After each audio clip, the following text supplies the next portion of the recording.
Welcome, everybody. Thanks for joining us. This is Beer Guys Radio. We're going to have some beers. We're going to have some conversation. We're going to talk April Fool's jokes, and we're going to recap a beer fest we went to, and a Southern Chicken Institution is opening the place with beer. So we'll get into all of that. We're going to jump right into the show. If you have a question or comment, let us know what you're drinking, whatever you got to say, anything. We don't care. If you have some deep, dark secrets you want to get out or you need therapy, we're here for you. So just put all of that and more in the comments. And with that said, here we go.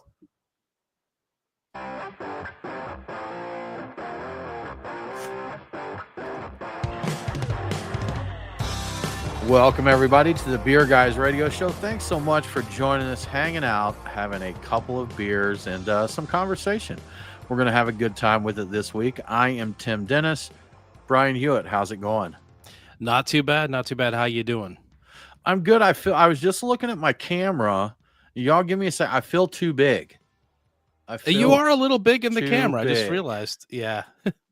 I feel You're getting big larger, here. Tim. And larger. I'm going, let's see. Can I use the slider here? No, my controls have broken on me and they're going the wrong way. But extreme close-up time. We'll get it all figured out. Maybe I'll just do this show. In close-up. I believe my software may have frozen. But this is good. This is the best we're going to do. I'll step back a little bit and get into the mic, and I'll quit rambling so we actually get into the show. Overall, I'm good. Good. Thanks for asking. I appreciate that very much. Nate, how are you doing, sir? Doing all right. It's midway through the week at the time of this recording, and I am exhausted. So just trying to survive this week, and yeah, make it midway through the week. Make it. Remember, we post this a podcast, so we like to give the illusion that it's like the weekend or something. We lie, basically, is what I'm saying there. Okay. I'm so well rested right now. Oh my God. So well rested. This weekend I slept in so much for this weekend. Has been great. Yes. Patrick Doyle said objects may be closer than they appear. They're way too close. I'm sorry for being all up in your faces. In my camera software, when I press to zoom down, every time I press that, it clicks up. And when I click the up, it just does nothing. So unless I want to start everything over, I'm just going to have to be in your faces this week for those watching the live stream. But anyhow, enough about my video problems there. Guys, we did some beer festing last weekend. We went out, Little Beer Fest, one of our favorite events that we go to. Went out and had that. Weather was nice, overcast all day, minor drizzles. But we actually set a record in the Atlanta area that day for pollen count, the highest pollen count ever. And there was a time we were sitting on like this little brick wall, just chatting and having some beers. And I had my cell phone out and I laid it down on the brick wall, maybe a minute, but I picked it up and I'm like, why is my screen dusty? And I realized it was pollen there in just one minute. And I saw that the pollen count, I don't remember if it was either 14,801 or 18,401. Both of those are ridiculously high numbers, so it doesn't matter which one of those two it is. But I heard that represents the number of particles of pollen in a cubic meter of airspace. So that's what you got there in that little, I guess that'd be a 3x3 cube, right? Yeah. 3.3, somewhere along those something lines. Like that. If you've seen the picture of, and they come out every year around this time of somebody cutting the tree down, and when it goes down, there's just like a yellow cloud that lingers behind it. It's like that. Like, it's not as intense as that, but it's pretty close because we are surrounded by trees that are dumping that volume of pollen, every second. So that's why we stay so green over here. Yeah. Yeah. Well, guys, what were your favorite beers at the fest? Nate, what'd you enjoy there? There was a brewery that I don't remember the name of. I'm going to try and do some sleuthing real quick. But they had a West Coast IPA that was not within the guidelines of counted as a little beer, but I was actually pleasantly surprised that I enjoyed it a lot. Are you talking about the Wayfinder, the Winged Creatures? That's okay. That's on my list too. Yeah. And then from Seeds Brewing, Seeds with a Z, not the Seed. Seeds Brewing had a table beer called Little Z that was nice and light and tart, and that one was just pleasant. And I wound up getting my glass refilled there 3 or 4 times, enjoying that beer. For what it's worth, if it says anything about the beers, you and I have the same two favorites. Those were going to be the two that I mentioned. I really enjoyed that. And for those that have been listening for a while, you know that I'm not a fan of West Coast IPAs. But this one, it wasn't very bitter. It was more is there an old style now? Is there a vintage West Coast IPA? Because this one was like dank and grapefruity, which I don't feel like a lot of them have been done that way in a long time. So it wasn't super bitter, but a lot of dank and grapefruit to it, which I dig. I enjoy that. I mean, that's arguably is what the West Coast is supposed to be. Everything that's not that is kind of some strange reimagining of what it is now. It's these days people call things a West Coast IPA, and that might just be a clear version of New England IPA. I'm like, we have all the same flavor in there. We just made it clear. I'm like, that's not it. But well, we went through the IBU wars, early 2010s, I guess it would have been probably late 2000s, early 2010s. Yeah, and I think that probably put the West Coast as like bitter. That's it. West Coast is bitter. West Coast is bitter. And I remember back then I'd actually forgotten about the dank and grapefruity West Coast IPAs until I tried that one from Wayfinder again. So that was really good. And yeah, Nate, I'm with you. That Little Z, that table beer, it was very a good funk to it, but not super sour, which I dig in those kind of beers. Give me some funk, give me some character to it. Slight tartness is fine, but that was just all around just a really, really nice beer. Brian, what were your standouts? Without a doubt, the Seeds Little Z was my favorite there. I hung out there and tried their other couple of beers. They had one I tasted. It had chamomile in it. It was a nice, clean table beer. It was fine. I can't drink it because immediately after drinking a little of it, a little twinge of a headache. Tingle. Chamomile does that to me. Also, there was the 14,000 count pollen thing going on at the same time, so that probably didn't help. But yeah, gotcha. I agree with you on the Wayfinder IPA. That was a really good one. I had a Barrique Grisette. I love Grisettes. That I don't think they ever do a bad beer. I love that a great deal. I was very excited to drink Sacred Profanes Light and Dark. Those are the two beers that they make, and so I got that. There was also a Gravity keg of what was that? I think it was a dry Irish stout. All of this stuff is kind of running together. That was also very well done. So there was a lot of really good, interesting stuff there. But yeah, without a doubt, the Seeds Little Z was my favorite thing. I got that 3 times, and that means I was just hanging out at that table for a minute, off to the side. But yeah, that was good stuff. I really like that. I believe it was Salud Cerveceria did the Michelada beer. And I had that last year at the festival. It was less Michelada-y to me this year, but not that one.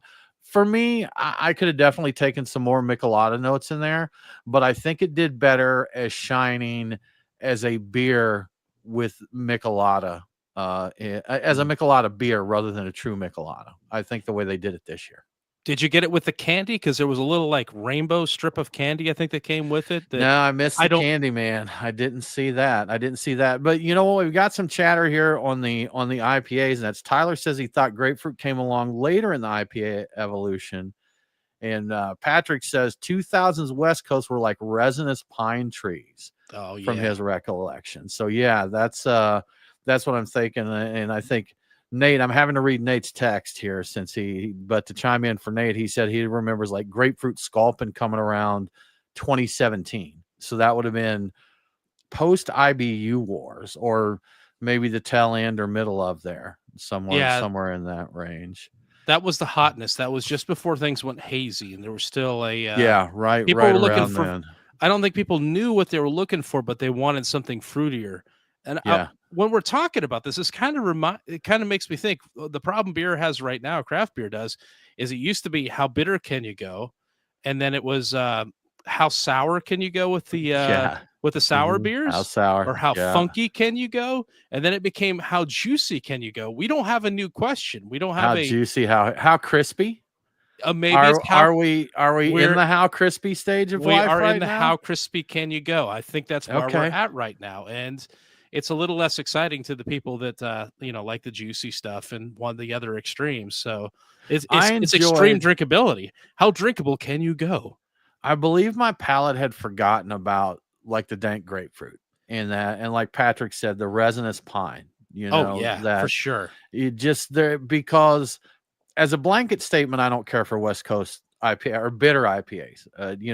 What was defined as that, but like kind of resinous and piney is pretty tasty, and the dank and grapefruity is definitely, quite tasty. So Well, and Tim, I seem to remember on Saturday, you at the festival, you had tried something and you described it as smelling dank. Was that the winged that's the one. creatures? That's the That Wayfinder. was the one. That's the Yeah, Wayfinder. it Yeah, it definitely had and some that's dankness to it. unless you count the 30 seconds that terpene beers were trending, you didn't. The dank kind of fell out of favor quite a few years ago, and then Hmm. you had your Hemperors and what was it, G13? G13 is still 13. a Yep. thing, though. I Yeah, know it's that's still a thing. I yeah. just don't think that anyone cares much anymore for no one's chasing Hemperor or G13 that much. They're not extending that line much these days. Yeah. Like I think they had one that was a mango version of it, Mango Kush or whatever that I think might technically still be a thing, but for a while they had like 3 or 4 different variations on it. They were kind of workshopping to see if they could turn them into proper beers, and people seemed to be into it for a minute, and then they weren't, and then they were done. So we also had a how boozy stage, I think, like with big stouts and all that. Hmm. And Oh I yeah, I don't know. probably. We should do a timeline. So we had a how boozy, how bitter, how dank, how juicy, How sour. how sour, and maybe how crispy is where It's we pr are right It could now. be how crispy. That I think that really is because people are talking about how crisp everything is. Everybody's focusing on that crispness and the refreshing qualities of it. So, Yeah. What yeah. about how lactose? How milky? Because it felt I, like milkshake so IPA and milk stouts how Oh, and milky? the smoothie. We The have a whole smoothie, the smoothie. smoothie era. So how How milky s may be a good one there, Nate. Yeah, That might be a how good period. And thick can you how go? thick. with two Yeah. That's what it C's. was. With Yes, two that's right. C's. It's with 2 C's. Yeah. How Yeah. thick? How thick can you go? Man, we've had some moments. Yes. What's after how crispy, guys? Any predictions? See, I don't know, but I hope it's something exciting because I think that'll bring people back. I I Yeah. don't just hope know. it's beer. I just hope it stays beer. Like Stay beer. how Stay how beer. barley, how I don't know, how malty. Maybe it's gonna be how flat can you go? It's gonna be cask Cascals. in like Ooh. good in or How like British. yeah or How yeah noble, just maybe?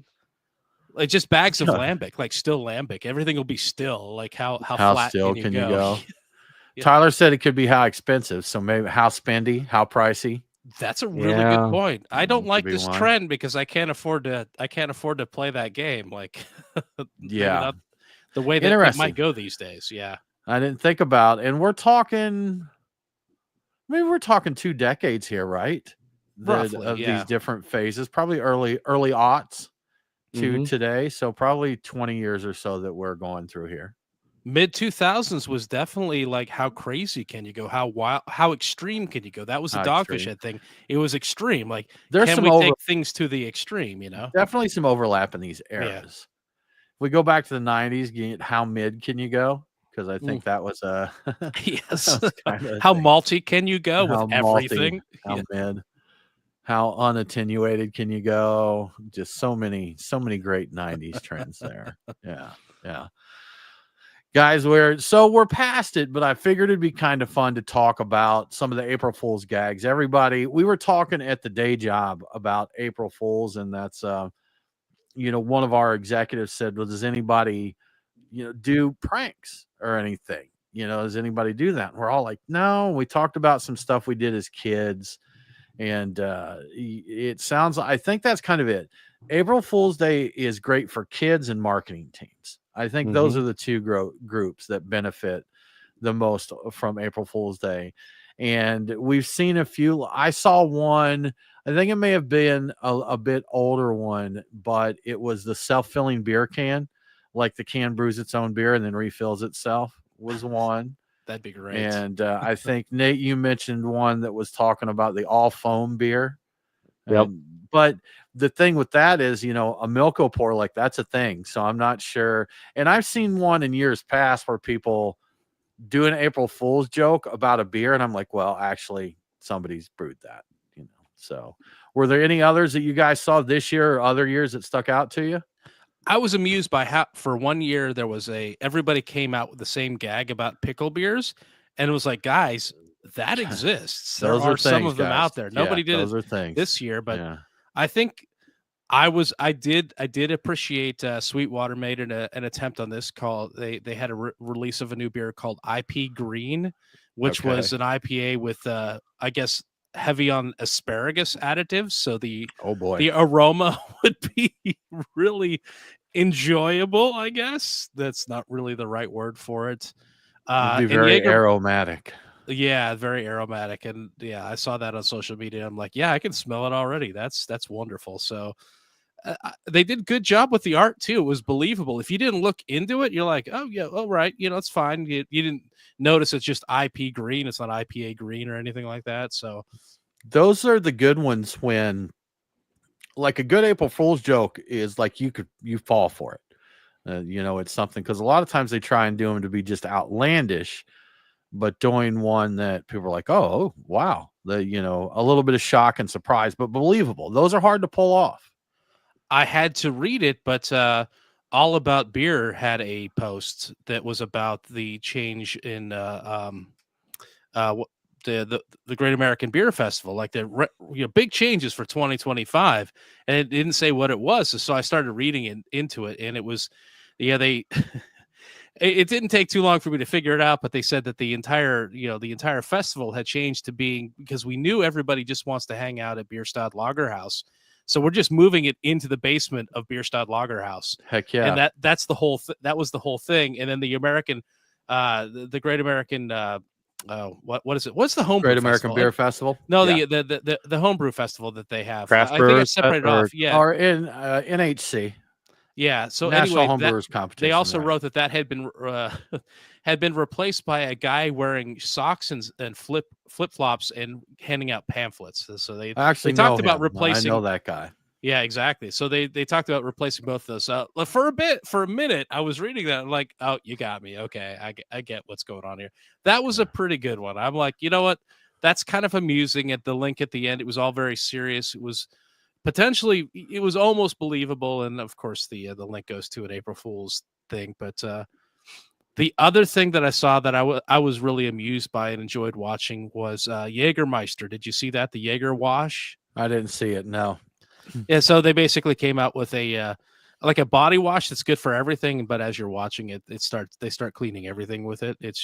You have to see it. It's actually pretty well done. It's good production values. It's pretty amusing. So yeah, Good stuff, man. Jägermeister body wash basically. So Oh wow. I mean, Yeah, good herbal, stuff, right? licorice, herbal, that who knows, man. I mean, Brian, you know me and you being into colognes. I don't know. There would be Yep. people that would be down with that, no doubt. I There'd would be some I would consider buying it if it were a very real thing. niche, a very niche, and the people that like colognes that smell like hot trash call them challenging scents.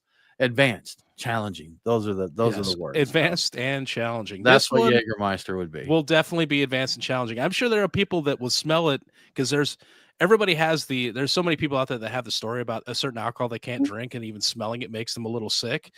You'd walk around with that, and you would be able to tell who those people were that got really wrecked Just by the heave as Jägermeister when you they're young. walk They'd by. be like, "Woo," you know. Good stuff, man. I tell you what, let's talk about our beers of the week, and then Brian is going to give us the latest, at least as we know it, of this show taping tariff updates. So, Brian, what are your beers of the week? Yeah, so I got into, speaking of West Coast IPAs, I got into Halfway Crooks Cash, which is a West Coast inspired IPA, is what they're calling it. It was good. I was sitting there thinking about trying to figure out what it was in there that I was getting that I really liked, and there was a little bit of dankness to it, but it was the grapefruit peel, and it was like I haven't tasted like grapefruit peel as a flavor in an IPA in a while, so that was good, and it was clear. Like, it came out. It's from the East Coast. So I'm like, I don't know what's going to happen here. Is this unfiltered? Is there going to be a little? No, yeah, crystal clear. And now I am on to Other Half's Green Flowers, and I'm going to note that this is also a double dry hop West Coast IPA. It is not clear. It is. It's got some haze A to little it. bit of So haze there. A little bit of haze. Okay. drinking it. Yes, I see that it's not super juicy. It's not super sweet. It's not any of those things.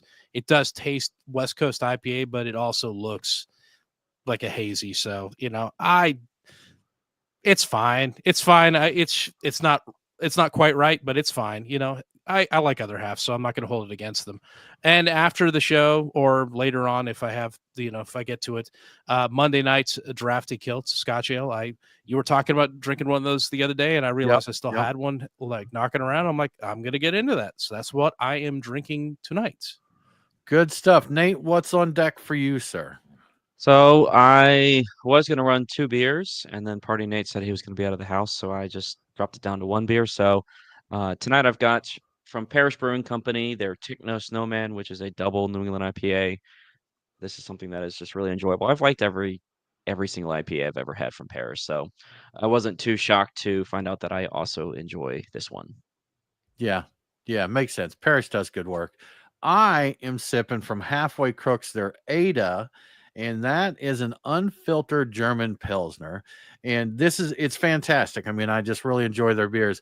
I would say that this one probably does not qualify for the how crispy trend. It's not super, super crisp. There's a little body to this one, a little bit going on, saying, I mean, unfiltered. I know a lot of craft beers are unfiltered, but I think more so maybe when you get to the Pilsners and such that they may, take them through a centrifuge or something like that to get them a little bit, but not this one. And it does have a little more body to it. I think that's a great beer. I picked up a few more. Actually, Nate picked them up for me when he was down there last. And if I'm down there and I have a chance, I always look to see in their cooler if they've got some. I keep hoping that's one that's going to actually make it into distribution. I see a little bit of their stuff around, but not much. And I've never seen Ada, so that's brewery only. But I love it, and I'll always get it if it's there. So yeah, worth the trip. Sure enough. Brian, what do you know? What is the latest that you know on the tariff situation? So it doesn't sound like it's a huge difference to me, but people are talking about it as though it is significant. And I'm not 100% sure on the technicalities, but as we're recording this, today is the announcement day of all the stuff going into effect. And, it's the Trump administration is moving forward with a 25% tariff on all aluminum cans, I guess, from everywhere, and both with beer and without. And some people are reporting, or some places I looked at are reporting that they are specifically targeting import beer, and it may be even import beer that comes in other forms other than aluminum cans. So it's somehow tied to aluminum, but it makes it sound like that there might just be import beers, period, are now getting hit with a across the board 25% tariff. So that's interesting. I don't know, because different stories wrote it different ways, and I believe you're correct, Brian. I actually think that's been around for like imported goods, just bottom line, imported goods. So I don't know if the thing I don't know is if the ones specifically on aluminum, because they've been making a big deal about that, are different, or if there was some kind of agreement there because I know, I mean, we're just getting tariffed everywhere. Yeah. So that, I mean, honestly, the 25%, like, I think that's what they talked about before, but you know how the news is. They've got to report the thing again like it's new news to get you to read and click on their stuff. So I don't know, but it sounds like, yes, the 25% that we're expecting to hit us in terms of beer is going to hit us as of the recording of this, so you never know.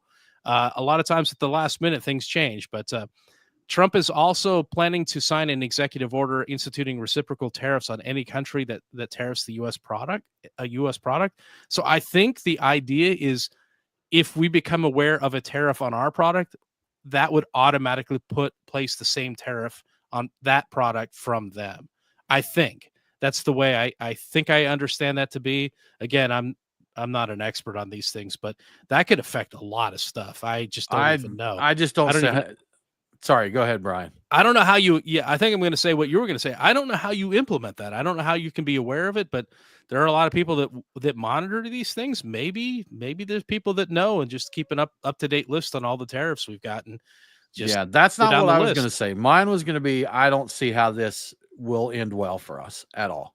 In any, I don't see any way. And I know the thing is you tariff others and it encourages people to buy American goods, but all of our darn American goods, it will take years for the cycle to go through, the growing cycle, whatever you want to call it. But yeah, let's see how the next few years go for We'll all of us. see. We'll see if this So succeeds in fast tracking stuff we better being made start brewing here, again, because Brian. I Brewing. get Get me a probably, little yeah. garden going in the backyard. That's So, right. That this might turn out well for people that it kind of dropped out or weren't interested in starting breweries. Maybe that'll be where it's at. We'll have a huge influx of people Yeah. interested in buying local beer. Let's see. Let's see so- how this goes. Yeah, in short, a lot of this sounds like it was pretty similar to what he'd been talking about right along. It's just being reported again in kind of Just exciting happening. terms, It's because happening it is now. So, currently happening before it was speculated. The reciprocal right. thing, and I don't know what the executive order is, because I don't know that he'd actually signed it. So they'd already talked about reciprocal stuff. I don't know what form it's going to take. If it's going to be an automatic type of thing, if something exists, then we do the same thing, reciprocally, or if it's just going to be, I am going to look through a list of things I know about and sign all these in. No idea. So that's basically what I got. It looks like the tariffs that we were expecting, or we'd heard about going into place, will go into place, and we'll just see what happens. I think a lot of people don't expect these to last a very long time. Either they will work in achieving something, or they won't work, and then there will maybe be retooling or reconsideration from them. I don't know. Maybe not. Maybe they'll just go into effect, and this is the new normal. I don't know. Okay. We'll see. We'll see. That's my update. All right. What fun all of this is. Oh, Yes. well, Brian, I think a couple of big pieces of news this week. Some acquisitions, some big brewery acquisitions out there, big names. Yes. So you want to update us on actually, you know what? Hold up. Before we do that, Brian, okay. How about we give a shout out to our sponsor? Oh yeah, we could do that. That is not a bad idea. There Tim. we go. So let's do that. yeah. And while you're getting that ready, we did Little Beer Fest is on the Green in Duluth, Georgia, where one of Truck and Tap's locations is. And so we got a chance to drop in there on Saturday, have some beers. Brian, I don't know if you're aware of this or not, but they had Jenny Cream Ale on draft. I did see that. There. And you know what? Yeah. I'm actually wearing a Jenny Cream. Got a Jenny shirt on. All right. Yeah. I am. Yeah. Yeah. They frequently have it on draft. I've noticed that. I've even recommended it a few times. But yeah, like you were saying last week, we were at a beer festival in the outdoors with a bunch of refreshing low ABV beers. And man, it was a great time. But unfortunately, Little Beer Fest is, fading in the rearview mirror. We're getting away from it now. But you know what? You can have your own Little Beer Fest at your local Truck and Tap. Heck, you might even see some of the beers we enjoyed last weekend on tap there. So let's see what's pouring, and I'll make some recommendations. At Truck and Tap Woodstock, I am going with Notch Kolsch, which I believe was in fact pouring at Little Beer Fest last week. I don't know if I had that one, but it did have a beer or two from Notch. I'm a big fan of Kolsch. And it's not every day you can enjoy a beer from Notch here in Georgia. They don't actually officially distribute here, but some of it was brought in specifically for the event, and I think that's what's happening there. At the Duluth location, I'm getting Patience and Fortitude from Wild East Brewing Company. It's a crisp, traditional Bohemian Pilsner with rustic crackery malt, light grainy sweetness, and gentle herbal spiciness from Saw's hops. It sounds beautiful, and I don't think I don't know anything about Wild East Brewing Company, so that's reason enough for me to get some of their beer. At Truck and Tap Alpharetta, my pick is Monday Night's 404 Light Lager, which is a craft light lager brewed for maximum refreshing crushability. It's has a very specific ABV of 4.04%, which I appreciate. You have to enjoy that precision. And finally, at the Lawrenceville location. That's Atlanta area code, Brian. Throwing that out there because a lot of people may not know that. So it is also an HTTP result when you don't find your web page. Yeah. So yeah. I'm amused by that too. I love that those two things came together, and that was never a plan. I don't believe. Somehow seems appropriate, but anyway. So finally, over at the Lawrenceville location, I'm going with Moody Tongue's Grisette. It's a style that was very well represented at the festival last weekend. I had a few that I really enjoyed. I looked for them. It's just an easy drinking farmhouse ale with enough character to keep it interesting. So a big part of a beer fest like Little Beer is enjoying some great craft beer outdoors. Truck and Tap is a great spot for that. There's always a patio waiting for you at Truck and Tap, and beyond that, their Woodstock location has a special entertainment district that allows you to grab a beer from a window right on the sidewalk. You can wander all around the downtown area. It's hip and happening. You can just hang out in a bench if you want and do some people watching. And, over at the Alpharetta location, they've got the overproof rum bar on the roof. It's not exactly a low ABV situation there, but you're drinking on the roof. Like, that's fun. And they'll probably let you bring your Pilsner up there or your Grisette or whatever you have. So check the weather because you never know here in Atlanta, and check the Truck and Tap website, truckandtap.com, to see what's pouring. Then head to your local Truck and Tap to drink in the outdoors and some great craft beer. And thank you to Truck and Tap for your support. Thank you, Truck and Tap. Something we don't mention, Brian, because they're not like official quote unquote Truck and Tap locations, but Truck and Tap does have a couple other bars as well. And yes, they have the bar at the Asian food court at Truist Park where the Braves play. At Feast, the Taps at Feast. And then actually at the premium outlet malls up near me here, they're called the Atlanta Premium Outlets, but they're actually 25 miles north of Atlanta. Yes. But they have the outlet bar there. So, between the 4 locations and the 4 locations of Truck and Tap, and that 6 locations in the Atlanta metro area for your drinking pleasure. Yeah, that's a good point. I seriously forget about those, but Taps at Feast is great. The other one, I don't know if I've had a chance to actually drink at the other one yet. I haven't drank at the other one. I of course I see it, like if I go there to the outlet mall for anything, but I think normally the time that I go to the mall, I'm more a man on a mission, like I'm there to get something. So it's not really a hanging out and having a beer kind of day or time. One day we'll go to the mall for beers. That is a smart spot because there's going to be somebody there or a lot of people there that are somebody else has a mission. And they need a place to I don't know, weather the storm or whatever. Yep. I'll go hang out and watch the game on the TV and have a beer or two. It'll work out well. Well, Brian, as mentioned, some big acquisitions this week. And what is the scoop? Who's been acquired? Yeah, so the first one is Great Divide. They have been acquired by Wilding Brands, a Colorado-based beverage alcohol platform, in quotes. That's a term that gets thrown away with these kind of things a lot. But Wilding Brands formed a year ago, and they already own Stem Ciders, Howdy Beer, Denver Beer Company, and some other properties that Denver Beer Company owns or subsidiaries or whatever's going on there. There's a lot to that. Cerveceria, Colorado, Formation Brewing, Funkworks, and a few other brands are not related to alcohol, including, I think, a pizza company. So they kind of sound like an up-and-coming kind of Tilray type of situation here. There's been a few of these. So the deal includes Great Divide's 6 tap rooms located in various Denver neighborhoods and suburbs, as well as the Denver International Airport. The production for Great Divide is moving to Wilding's Canworks facility in Denver. The future of Great Divide's current production facilities are unclear at this point. Also unclear is the existing partnership between Great Divide and Dry Dock Brewing.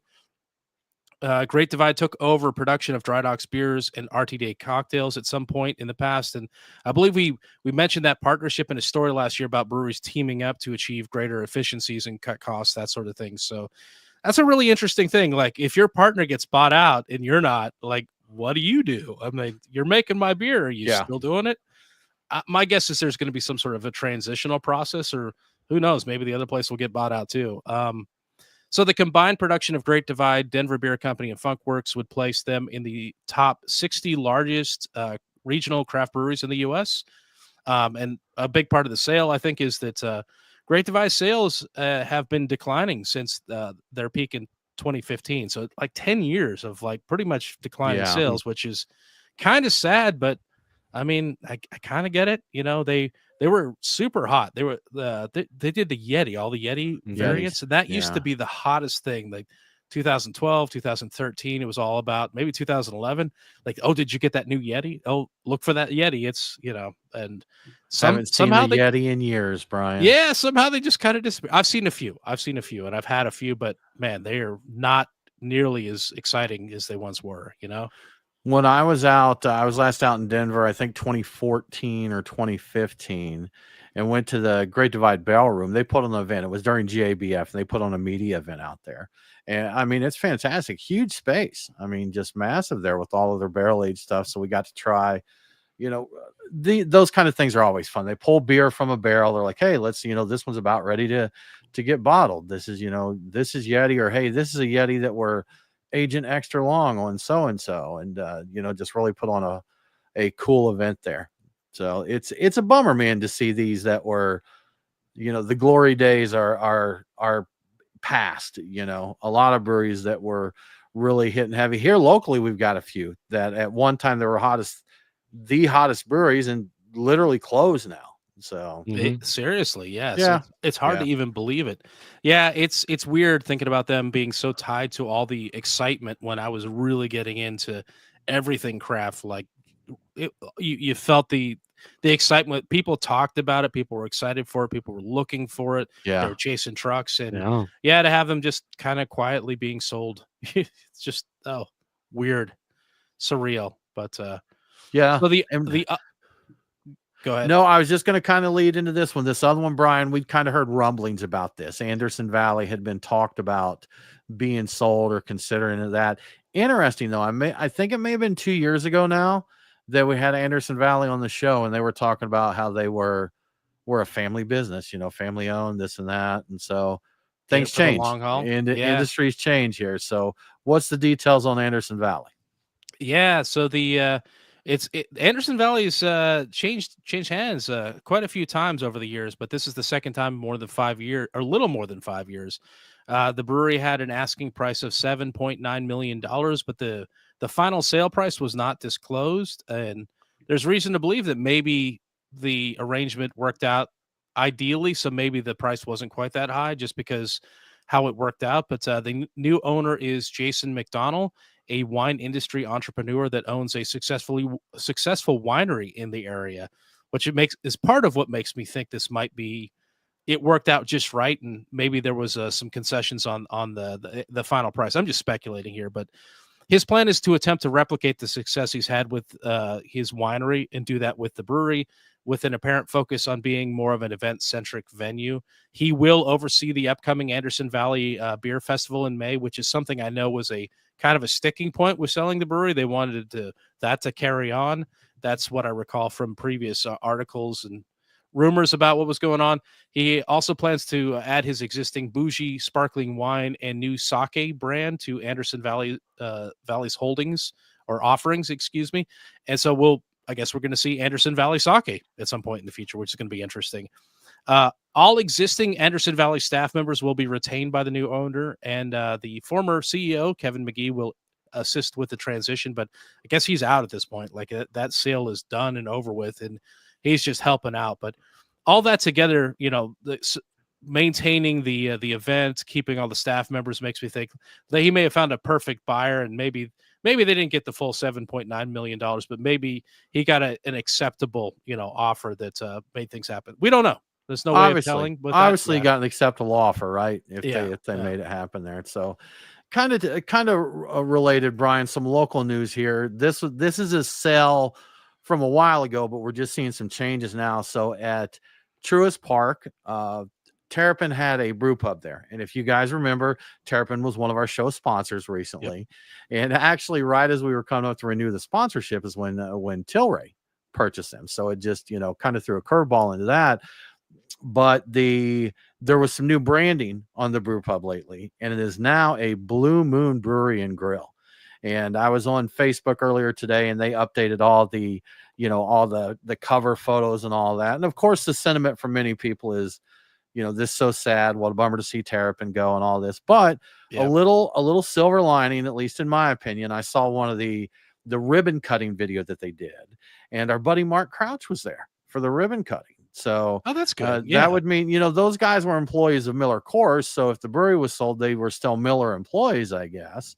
And so it sounds like, or it definitely looked like from that video, that at least Mark is still on with the organization. I'd heard through the rumor mill that they were keeping the brewers. And although right now the beer list is Blue Moon, Miller Lite, that kind of thing, that apparently there has been some chatter that there is going to be some fun, like experimental stuff and that they're going to be able to do there as well. So, hey, I miss Terrapin not being there. There are buddies, we've known him for, we knew Spike from many, many, many years ago as the brewery grew up in Athens and when they opened there at Truist Park. So, we got a little connection there, but it does sound like, even though this is now a Blue Moon place, but at least a few of our friends are still going to be involved and they may get to do some fun stuff. And we know those guys do some really good beers because we tried quite a few of the pilot batches they did for Terrapin.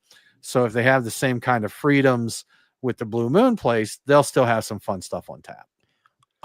Before, when I thought that everybody had been just cut, I had no interest in going there. I would go back there if I know Mark's going to be I'll there. go there if they're there. And sure.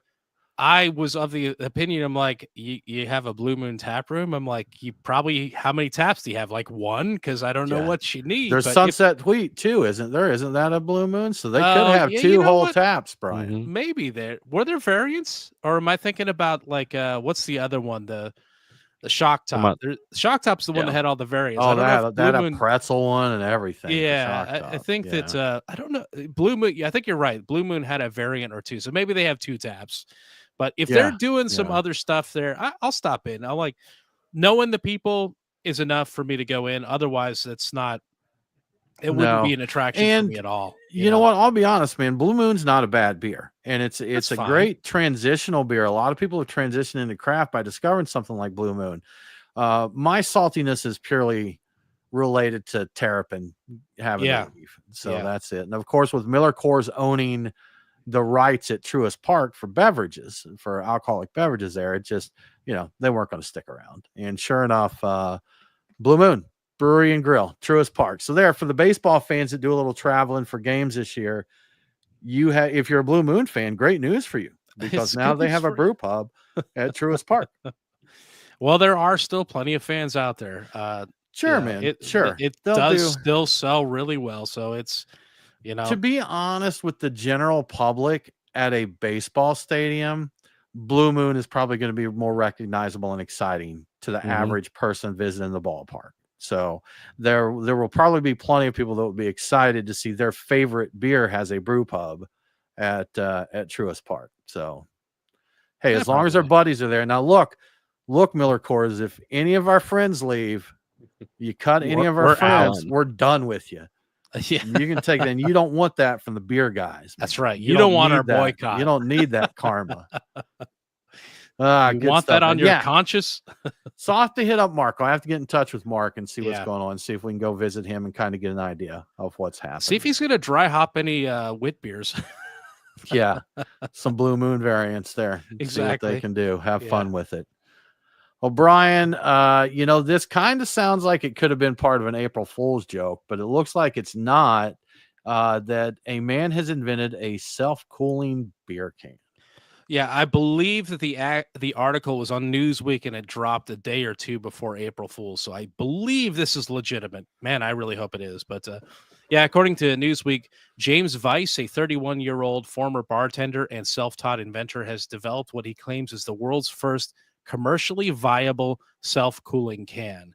According to the article, he's already in talks with heavy hitters like Coca-Cola, Red Bull, AB InBev, and Coors about the invention. The idea behind it is creating a portable solution. I think this makes sense to everybody, for keeping beverages cold that doesn't rely on power-hungry refrigeration units. So they're expensive to use. They take up a lot of space, blah, blah, blah, that sort of thing. So looking for something else. He's calling it the Cool Can, and it looks like it's about 500 milliliters in size, though it only holds about 350 milliliters of drinkable liquid due to the insulated inner cavity of the can. So that's a little... I think it's like 11 point something ounces. It's like a 12-ounce bottle, effectively, in a much larger thing. So how it works: when a button on the base is pressed in the can, water is released into the surrounding wall, where it reacts with a coolant chemical inside to rapidly chill the can within 2 minutes.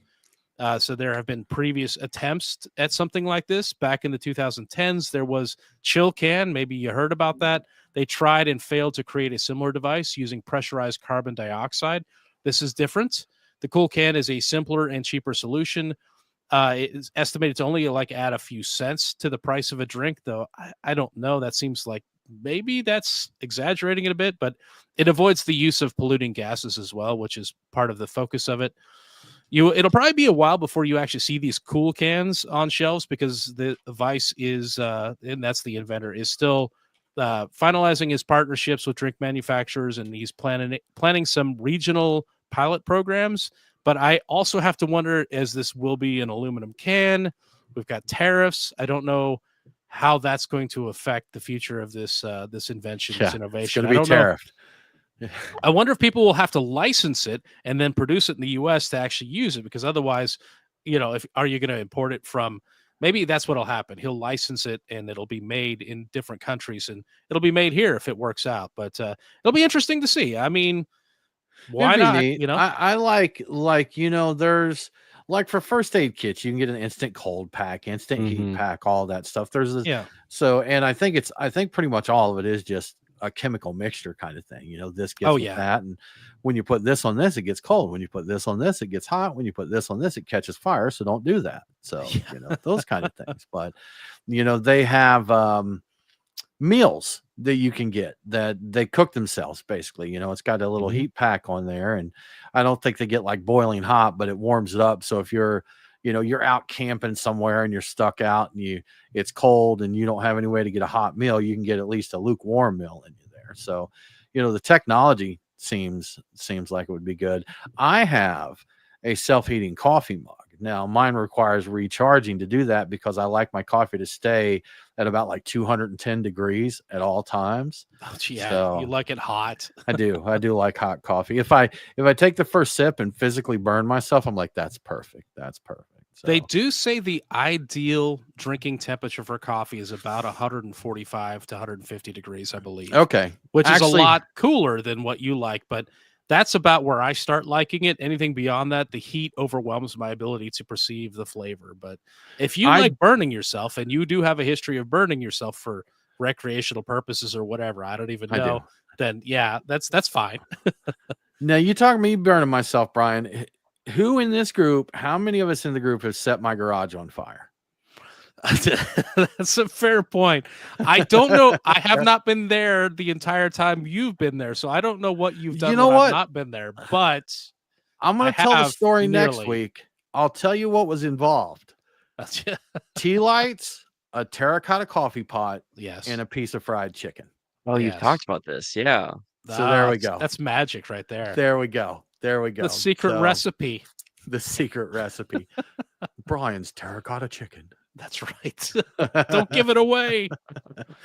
Yeah, man. So cooling beer cans, that would be neat. I'd see it as something, I'm going to be honest, neat, but I don't see it being something that would ever become like a practical marketing thing. Now, maybe rather than being a beer can, is it a one-time use thing, Brian? Did you say that? It sounds like it probably is if he's talking about stuff being released. I think so, because if it's a chemical reaction, okay. It wasn't specifically said in the article, and I looked for that. I'm fairly certain it probably is. Once the water is released into the chemical solution, it's going to do whatever it does. And it'll run its course and be done. Yeah. Because I was thinking if they could make a koozie that was reusable and did that. And I know, like, they sell these little desktop refrigerators that you can put like 6 cans of soda in or something, and they use thermoelectric cooling, rather than like a compressor generated thing. But I found out, 1, they don't work very well, and 2, they're horribly, horribly inefficient. Like they in order to get anything done. But if they can improve that kind of tech and like put a little plate in the bottom of a koozie that cools your beer, that would be nice. Kind of like my little coffee mug there that keeps it. And I joke about the temperature. The maximum temperature I can go on my coffee mug is 145. That's as high as it'll let me set it. So, but yeah, that'd be fun. That'd be cool. There is a way, and you can buy they're not very good devices, but you can buy them on Amazon. But you can chill beer pretty reliably in 2 to 3 minutes.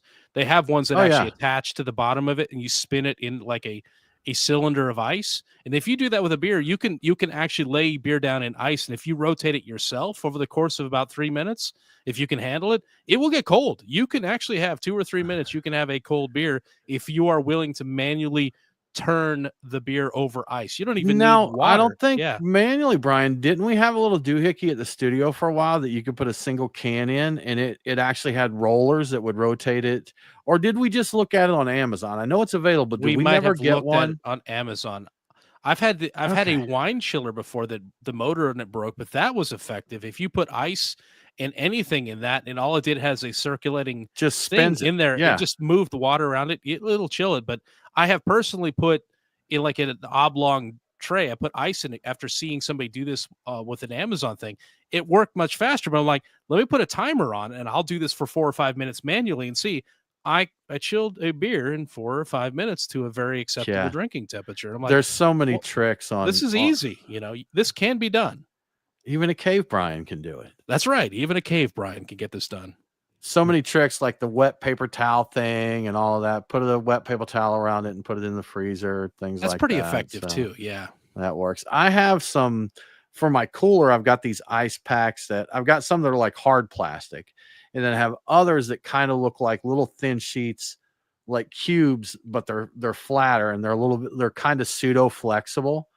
But I've taken before and like put a rubber band around one and threw it on a can, like, hey, I'm going to put these in the cooler, but I want a couple of these to get cold faster.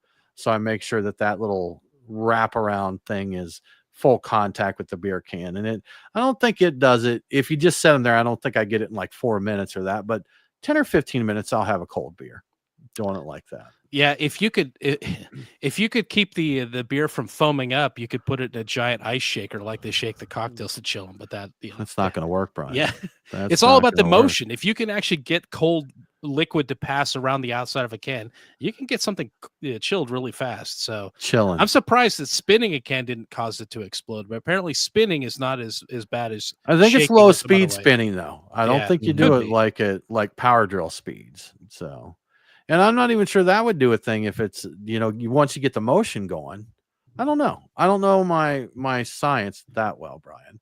There's science behind this, yes. Moving along, Brian, to another story. We're going to go on to comparing some favorite beers here. So it seems that there has been a study done by generation, and each generation has its favorites.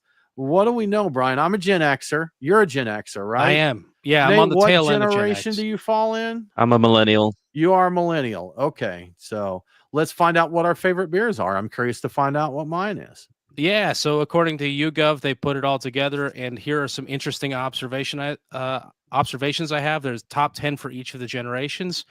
All 3 generations have Heineken in their top 2, so all of these generations really enjoy Heineken. For millennials, it's the number 1 beer. For Gen X and Boomers, it's number 2.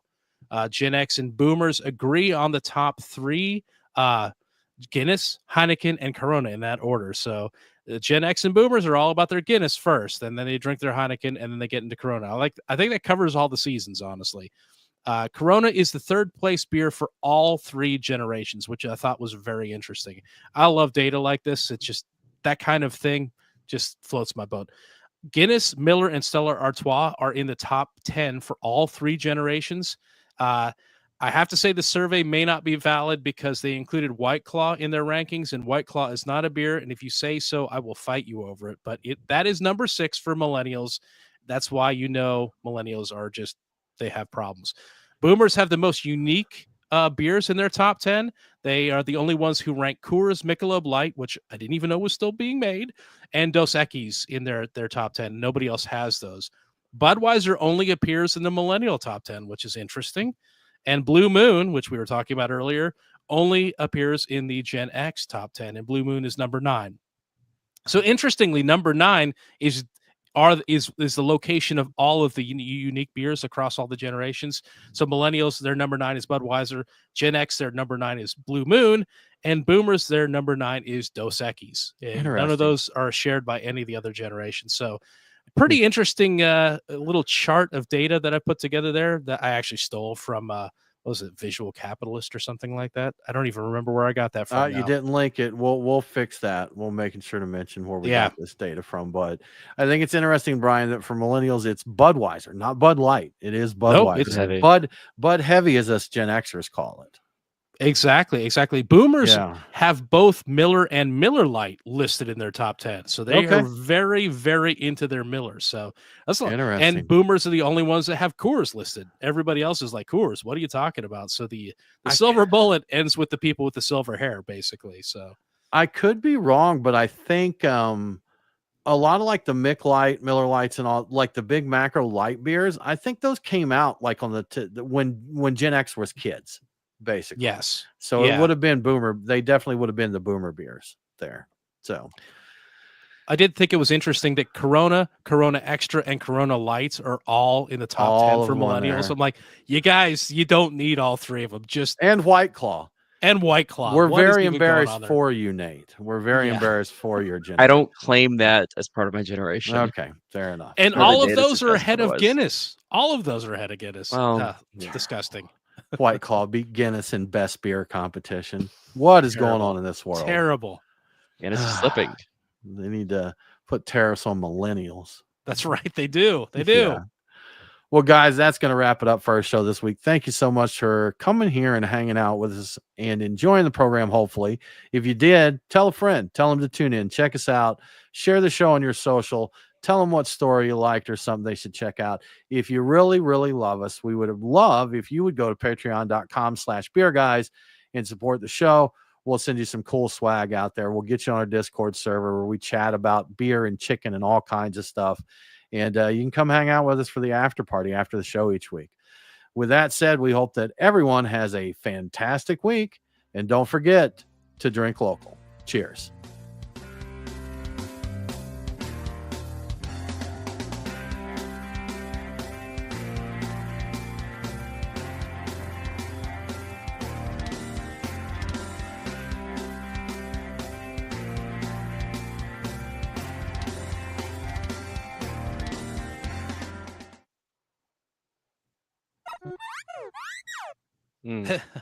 Somebody was joking that no beards. Jekyll Mike was joking no beards allowed at Blue Moon. I'm like, you know what? That's fine. No beards allowed. Bro. Yeah, I'm like, that's fine. I don't need to go there. Stay out of there. Just the reason I was looking for to not go. You know. Yeah. No, I'll go I pulled up Mark and see what's up. I pulled up Blue Moon's Untapped list and to see what like their latest ads are. Guys, I'm going to cut you off for a minute because Instagram's going to slice and dice us here soon. Oh, so we're that's right. Y'all, we're going to end the live stream. If you are a Patreon supporter, we're going to throw the link to the after party in the Discord chat. We'd love for you to come over here and join us. But y'all have a great week. We'll see you this time next week.